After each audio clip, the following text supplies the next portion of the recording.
Hey, welcome back to my channel. If you're new here, my name is Sarah, and today I'm going to be doing my monthly reading wrap-up. Feels like it's been a little while since I've been on here. November has been kind of a tough month in some ways, and I just haven't felt super inspired to make videos either. In terms of reading, it's been like an okay month, but there hasn't really been too many standout books that I've read that I felt like coming on and talking about, which I've been doing a bit of lately, and I really like doing that, just kind of talking about, like highlighting a specific book that I've really enjoyed. But there hasn't been anything that I really felt like I needed to rave about this month so far. But maybe some of the books I talk about will be of interest to you. It's been such like a, for the most part, mid-month. There've been a couple, actually the two nonfiction books I read I really enjoyed, but I feel really nervous coming on like talking about nonfiction in huge detail. I feel like there's just so much more context to both these books that I don't fully have. So one of them I did just finish like last night, so that's also why I haven't come to talk about it yet. Anyway, let's get started.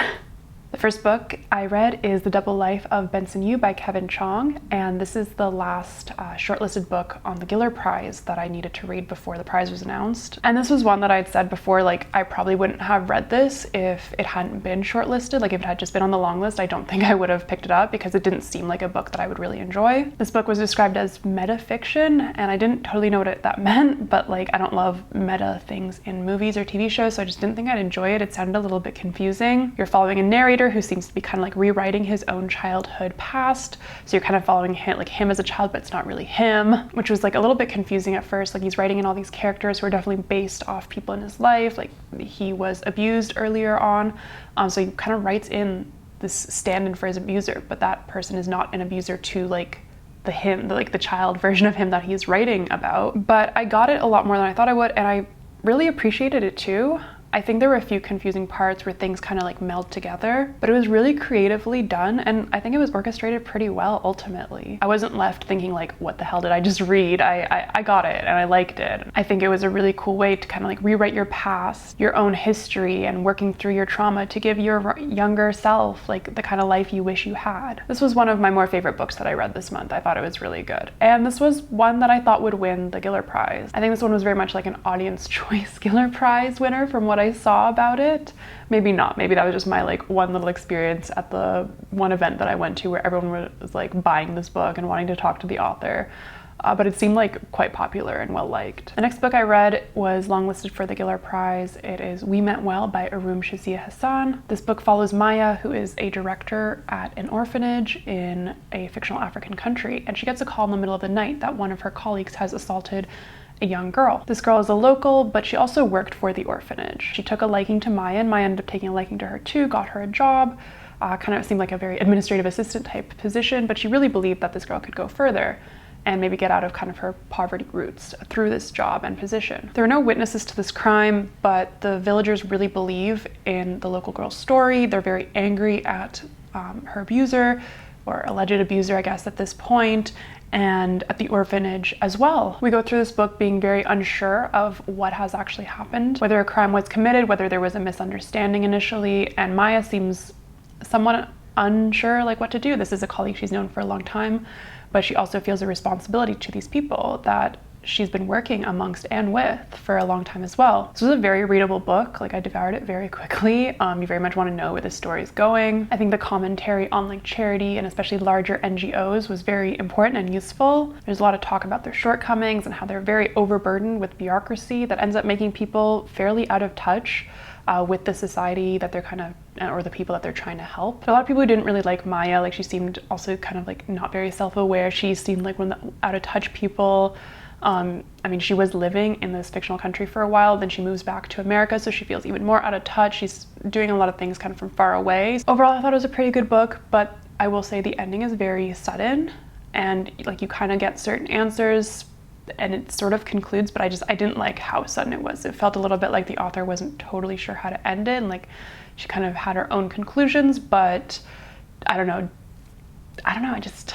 The next book I read was Venko by Sherry DeMoline, and I've been seeing this book around for a while. I think the cover is just so beautiful, so I really wanted to pick it up, and it's about witches, which is also a topic that's interesting to me. This book follows several characters, but mainly our protagonist Lucky, who finds an old spoon in her housing complex, and she suddenly gets contacted by this group of other women who are sort of offering her a job, and later finds out that they are actually a coven and she is actually a witch, and they all kind of have these silver spoons, but there needs to be a seventh spoon to be found, so that their like sort of prophecy can come together. Otherwise things will just sort of stay the same. It says that if all these spoons are found, they will form like a magic circle that will restore women to their like rightful power, I guess cancel patriarchy in this way. But if they don't find it in time, then I guess things stay the way they are, which like isn't good for the record. But it really feels like the stakes aren't super high despite that. I will say off the bat that like the atmosphere of this, the witchy aspects, there's some like historical stuff about witches and people in the past kind of coming into play in this book. Love that so much. I do love reading about witches, fictional or not. But I didn't fully enjoy this one. I think I would have liked it more a few years ago. It felt very like kind of like girl power to me, but in a somewhat shallow way. And a lot of things felt a little bit rushed and not fully explained, like finding these spoons, like why this date, why now? And I mean, are things just kind of staying the same? Like if they don't end up finding the seventh spoon? Because like, yeah, they're supposed to like usher in this new world, like free from patriarchy and capitalism apparently, which like, how, but okay. But like, yeah, again, if they don't do that, then I mean, are things just kind of going as they were? Like, I don't know. And I mean, I'm saying this as someone who does not like patriarchy or capitalism, but it didn't feel as urgent as maybe it should have. It also didn't help that a lot of things kind of happen conveniently. There's a really bad villain who's described very, like, he seems very scary from the description of him and kind of from the things he's allegedly done. You do kind of follow his perspective as well, which is interesting. And I don't want to spoil anything, but he doesn't end up being as scary as he is initially portrayed later on in the book. I think it was interesting, like kind of a fun race to be trying to find this seventh witch. That is cool, but yeah, I don't know. It was a bit of a miss for me. I mean, I think I'm a little bit disenchanted in the whole like, oh, this small group of people can change patriarchy and capitalism. Like these aren't just like entrenched systems that like we need revolutionary actions against, not just, I don't know, a small group of witches performing magic. So I don't know, that from the outset, like I just was always that was always in my mind, not to be kind of like a killjoy, joy kill.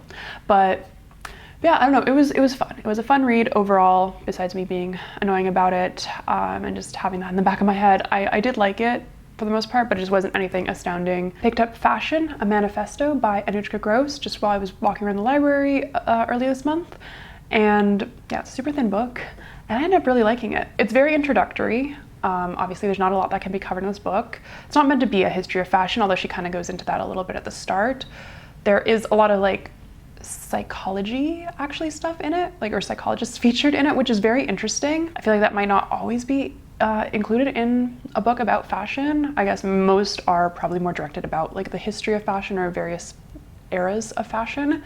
So I really appreciated that sort of input. She is, I believe, a psychologist, or has studied psychology at least. So you do see names like Lacan and Simmel in there, and a bunch of other people I don't really know. Freud is in there, some historians as well. Marx is mentioned, other theorists. So that's very cool. I'm interested in fashion in such like a, I don't know, basic way. I feel like I'll read something about it and be like, that's so cool, but I don't look into too much more.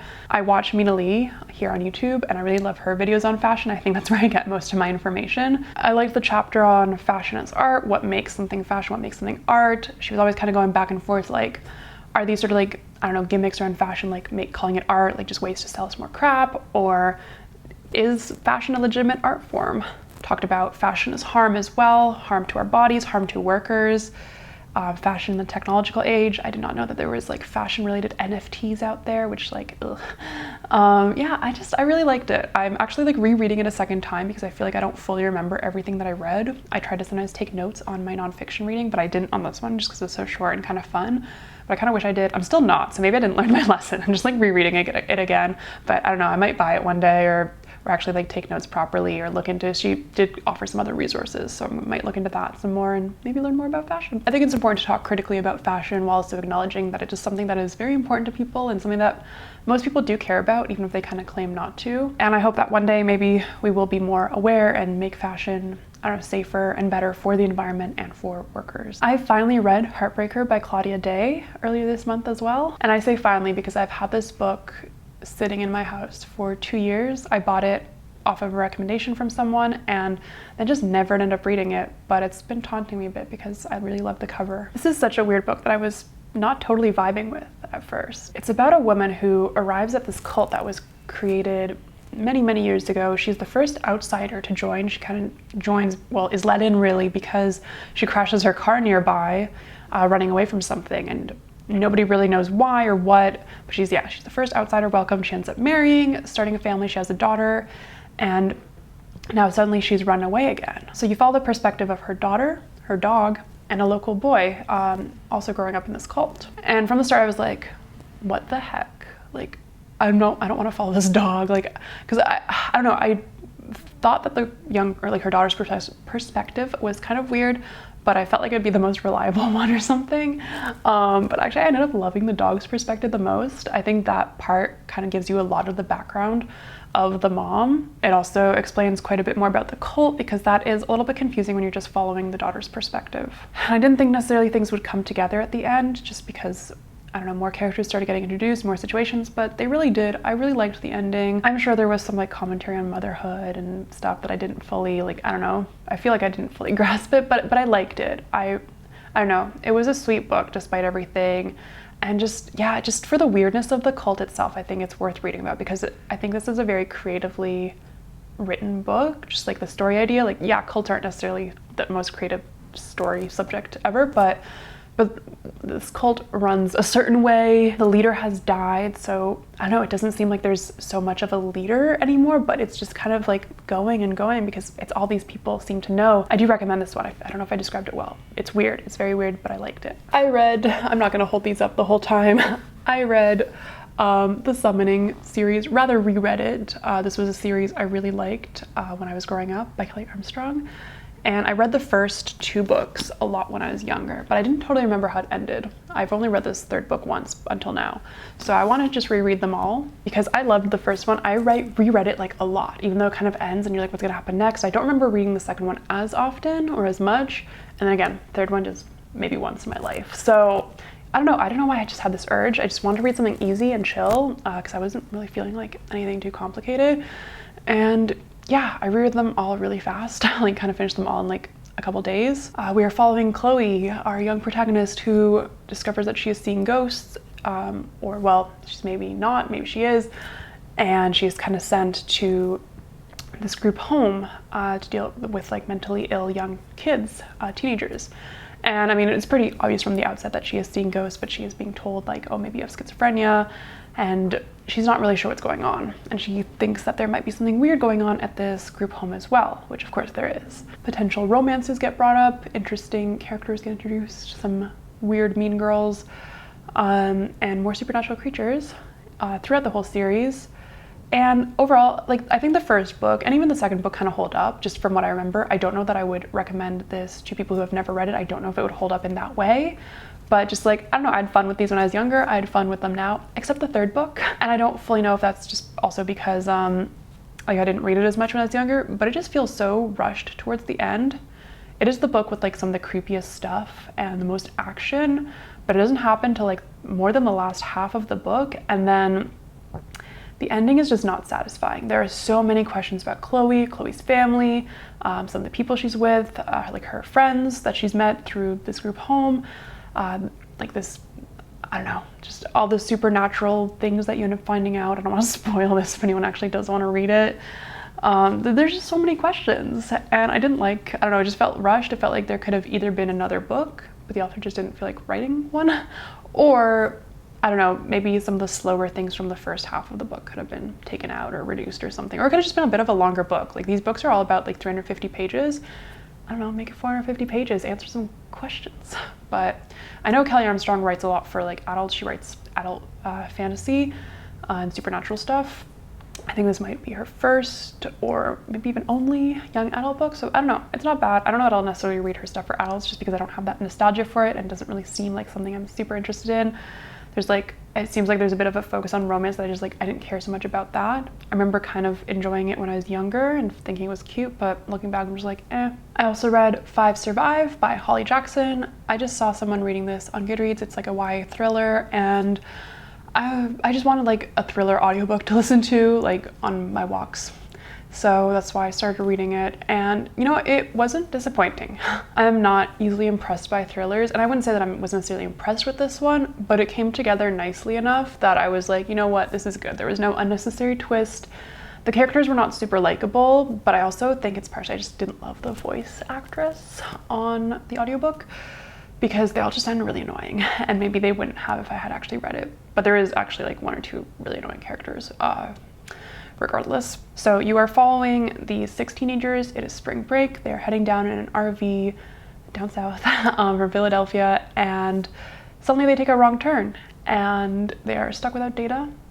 It is the middle of the night, and there is a sniper out there who blows out all 4 of their tires, and they're not sure what's going on. They think it might be a mistake at first, just someone who's angry that they're on their property, but it turns out that it is very much a sniper who very much wants them to be there and somehow orchestrated them being there. Sniper says that one of them has a secret that the sniper needs to know, and they have until the end of the night to tell them. So this was somewhat gripping. Like, you're kind of curious who might have the secret. You are following specifically one person, by the way. This is from the point of view of Red, one of the teenagers. She is poor. Her mom was killed.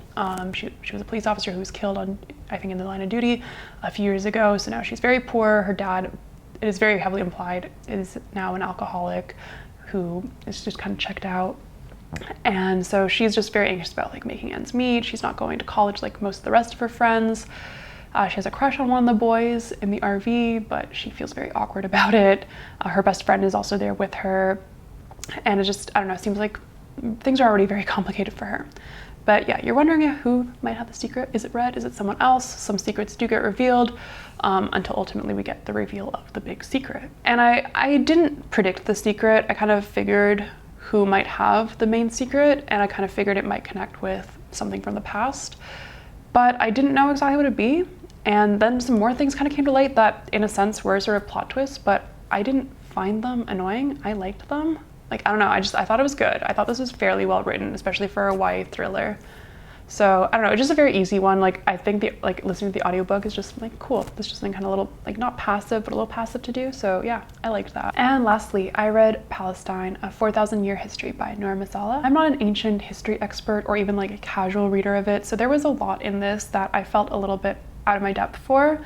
Honestly, most like pretty much the first half of this book. This is really the history of Palestine, of a country called Palestine, a group of people called Palestinians throughout history. The book aims to show that Palestine and Palestinians have existed for centuries before they were colonized by Israel. And I think the author does a very good job of proving that. We go through various parts of history, through the Roman Empire, the Byzantine Empire, various Muslim empires, to the Ottoman Empire, and finally towards the British Mandate, which was right before Israel colonized Palestine. And while it seems that Palestine was always somewhat governed by outside bodies such as the Roman Empire, the Ottoman Empire, they were their own sort of country. And I really appreciate how the author points out that like nations or countries as we see them today did not exist in the same way as they do now. Borders and understandings of countries have shifted. That doesn't take away from the fact that Palestinians were a distinct group of people, and Palestine was a place that was known for certain items to trade, such as oranges and olives. They had the port of Gaza, which at the time was not dissimilar to the port of Piraeus in Athens. Money was being exchanged in Palestine. There are coins that say Palestine on it. Ruins were found of like pottery. There was writing and poetry going on. A lot of different religious groups were passing through or settling in Palestine as well. Much of the Middle East, as we know it now, includes people of the Muslim faith, but that has not always been the case, and still there are people of Christian and Jewish faiths, as well as others. And throughout time, like, you do see that there were large groups of Christians, that there are these ancient churches having been built, and there is like a whole history of different people living on this land. I think once we get to kind of the more modern parts of this book, it was a little bit easier for me to understand for sure and place myself in that context, because I had read slightly more like modern Palestinian history before, from like the late 1800s till now. And it's really sad. The author does talk about Israeli efforts to wipe that history away. During the Nakba, many towns were destroyed and people were kicked out of their homes. And afterwards, the Israelis were kind of replanting trees over some of these destroyed towns and villages to make it seem like, well, these forests have always been there, like this is the beautiful country we have, but really it was hiding what was there underneath. And we've heard the saying perhaps that Israel is a land created, like it was a land without people for a people without a land, but this is just so blatantly false. There were people living on that land, and there always have been. It's definitely not like a beginner's book to Palestine, I don't think, unless you're super interested and like already have a context for history, but I would recommend reading something with like more modern history first than jumping into something straight like this. But I was very curious, and I'm glad I read it. I would like to read more history of that time period, or older time periods, and perhaps of the Middle East in general as well, because yeah, there were a lot of things mentioned that I was just like, I don't know what this is. I had to look a lot of stuff up, and I didn't look everything up yet. Something I'd definitely like to go back to. Well, thank you so much for watching. That's all the books I read this month in November. Definitely a lot of like short ones and some fun ones from like my childhood, younger years, that I just wanted to reread. But yeah, I hope to make more videos this month. I have some ideas. I really want to do kind of like a goals for the new year video, but I have to plan some of those out first and really think about what I want to be reading next year. And since it'll be, I don't know, this is my first sort of few months of having this channel, I'd like to think about maybe some challenges for myself to do, because I kind of just like went into this because I wanted to talk about book prizes, but I want to do a bit more than that, of course. Yeah, thanks again for watching. If you liked this video, please give it a like, please subscribe, share if you can, and I will catch you in the next one.